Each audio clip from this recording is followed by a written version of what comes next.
back to the Wandering Pilgrims page and channel. We are at Magnolia Plantation and Gardens here in Charleston, South Carolina today. Highly recommend you check out the Biblical Garden, the zoo. The swamp gardens are beautiful, and take a house tour while you're here. So come along with us as we explore this plantation and gardens. Hey y'all, welcome back to the Wandering Pilgrims. Today we're at Magnolia Gardens and Plantation. And right now we are in their biblical garden, which is a wonderful little feature that they have that we always like to visit. It features Bible verses and plants mentioned in those Bible verses, both New and Old Testament.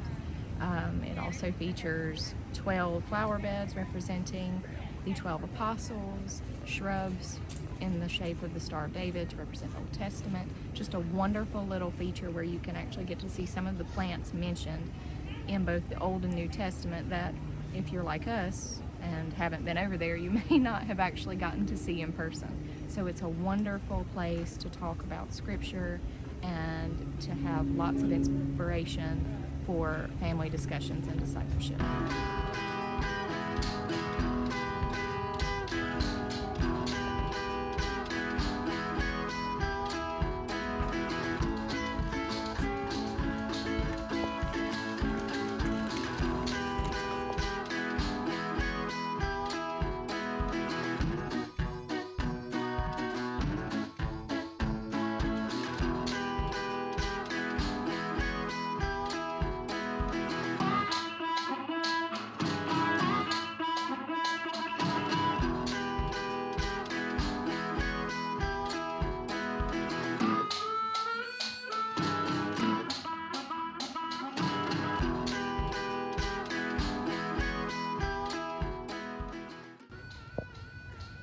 So this is a spot that Reverend John Drayton, who is the man mostly responsible for expanding these wonderful gardens here, would sit and prepare his sermons before he would deliver them at his church. And this seems to have been a favorite spot of his. The plaque also talks about his relationship with his daughters. The most interesting thing being that he couldn't attend his favorite daughter, her wedding, because the groom expressed doubts about his faith, and he couldn't in good conscience attend, knowing that being uncertain that his new son-in-law may not be a Christian.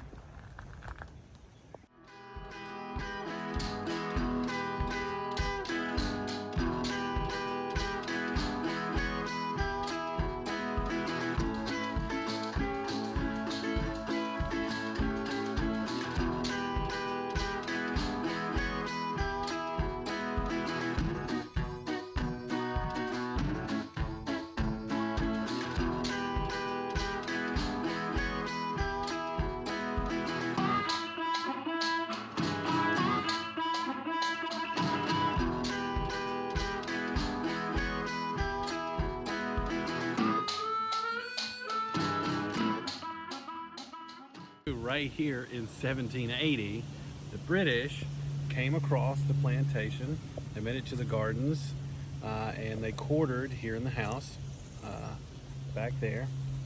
And at daybreak, they had boats and flatboats lined up across the end here. Now, they made it to the other side about 8 o'clock in the morning. Now, the troops in Charleston could have come up and met them and destroyed them as they crossed, or met them along the way to Charleston and just decimated the small troop that was there. None of that happened. The British made it all the way to Charleston. They were able to draw a siege line. Their fleet made it into the harbor unscathed, and Charleston surrendered. 7,000 troops just surrendered, and it was absolutely devastating for the troops, the revolutionary troops up north, because it didn't have to happen. It could have been easily stopped, and it wasn't. The Charleston leaders were loyalists to the crown, so they were all too happy to let them come in.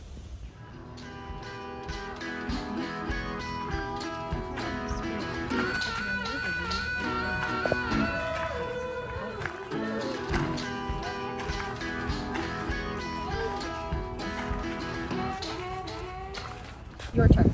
Bye-bye. Okay, so right here in 1870,